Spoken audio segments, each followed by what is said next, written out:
So where do we stand on the Tahoe?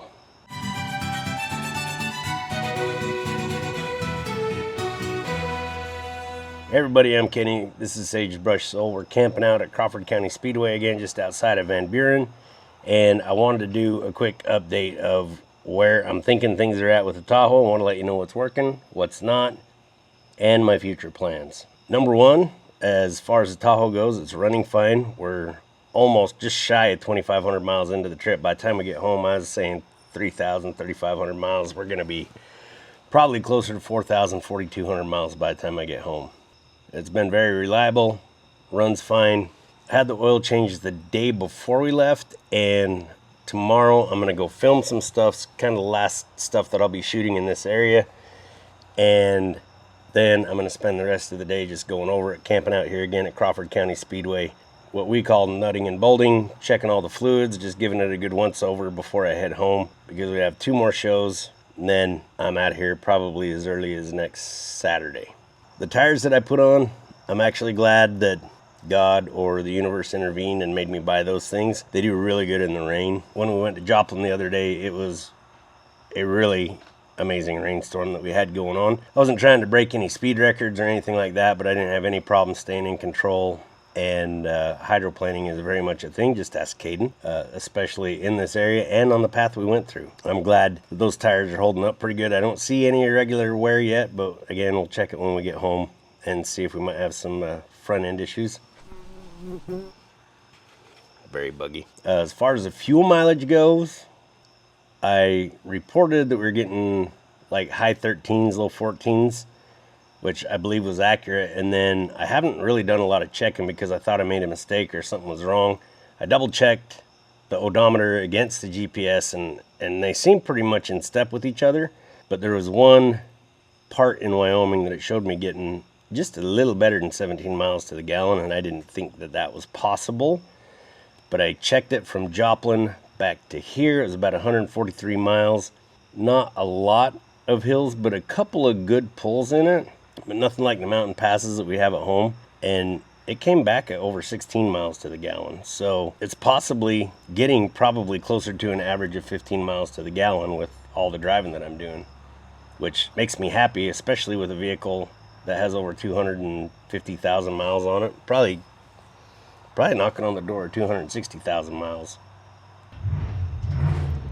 I don't know if you can hear that, but I think Flowmaster makes a lot of money off this area.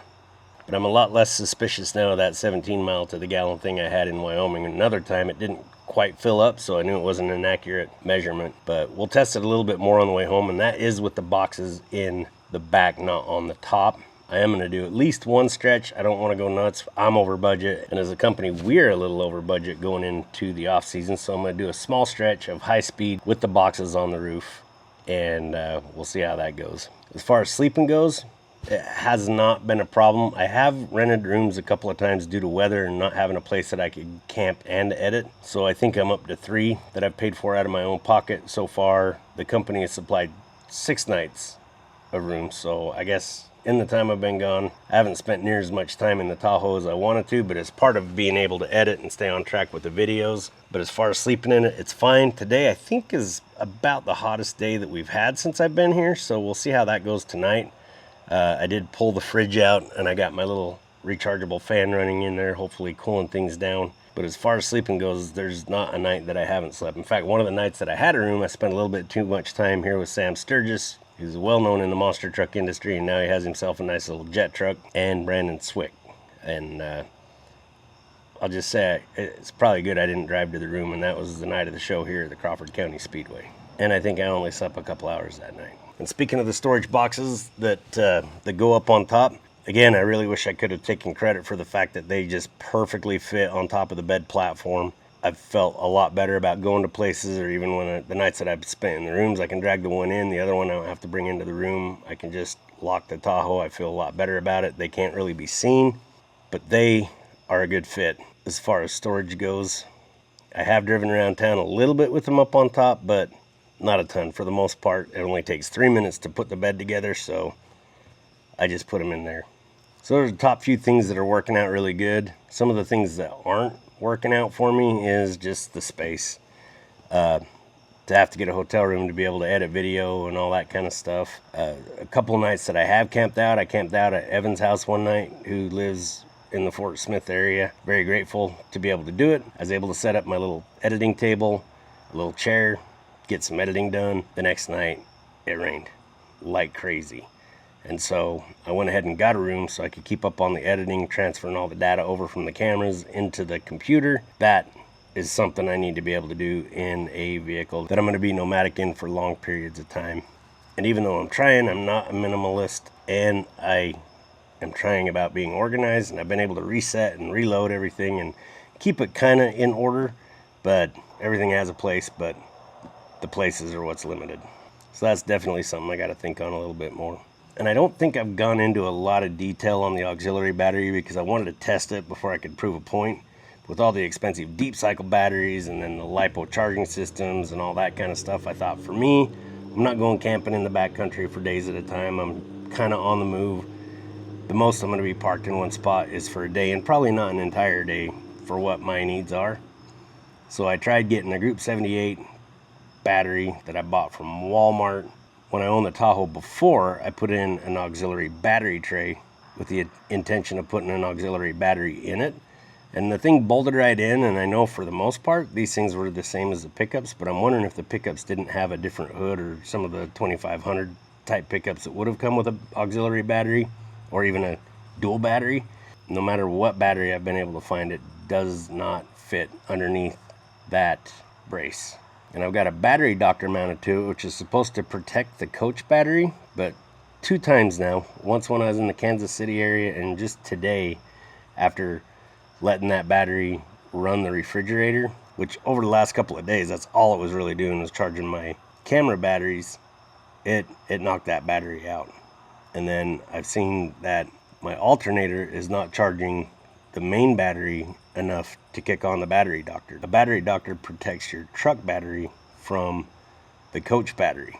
It waits until your truck battery is up to a certain voltage before it will allow voltage to go over to the coach battery. So that could be something with my alternator, but for the most part, even though it was just a $60 battery, I think I pretty well cooked it, because just my GoPro batteries now are dragging it down. So I need to think about that a little bit, and in all honesty, before I head home, I'm pretty well through the food that I need to keep cold. I'm going to avoid getting any more, and I am probably going to disconnect that other battery just to prevent an issue. And by the time I get home, we got a few more shows throughout the fall, but those are going to be kind of carpool type things, so I'm not going to be taking it. Don't be discouraged, but I am going to convert it back to a normal Tahoe. I'll take the bed out. I'm going to reinstall the rear seat. After cleaning it very good, I may even cut a trap door to replace the fuel filter if that ever happens to me. If the fuel filter ever goes out, I don't want to have to drop the tank on the side of the road, because I do plan on keeping the Tahoe, making some more improvements to it, but I think I'm going to start prototyping either a micro camp trailer that I can build, or at least a luggage trailer that's secure, that I can rig up for power, that can house the refrigerator, the storage boxes, all that kind of stuff, and give me more space in the Tahoe. I'm not saying I won't install the bed again, but if I do, I'm going to make sure and maintain that editing space, and possibly even build a remote air conditioning unit that can be in the luggage trailer but still cool the Tahoe. So over the winter, I'm going to be prototyping those in miniature form with the 3D printer and with some modeling. I think I can get something figured out that might accommodate that, and then if I wind up camping in my truck or driving my truck or whatever, then I've got something that'll accommodate both things. I don't think fuel prices are going down anytime soon, so I'm definitely going to keep it light and small. But I do want to find a solution that I can be nomadic, and then I can do more trips like this, be able to afford it. So that's kind of where we're at. I'll bring you along for the ride when we switch the Tahoe back. And again, we're going to continue to do improvements on it as far as cosmetic, and we're going to put that leveling kit on it. It's not going anywhere for the moment. But as far as the winter goes, it is going to easily be converted back to a car, probably with less than a half a day's work. And maybe we throw it back together in the springtime when we start traveling. I think I will always wind up using it to sleep on the road, but rarely will I have these times where I'm out for this long at a time. But as far as the weekend of camping goes, everything in that I think would be just fine, with the exception of finding a little bit more power. I do have the Blue Eddy power supply, but I want it to do more than just run the refrigerator. So solar is definitely an option, but I think for the average person camping, the way I've got it lined up is pretty good, especially if you can haul some gear in a little trailer, and we're going to explore that. Thank you so much for watching and coming on this journey with me. It's been amazing. I'm Kenny. This is Sagebrush Soul. May the best of your past be the worst of your future.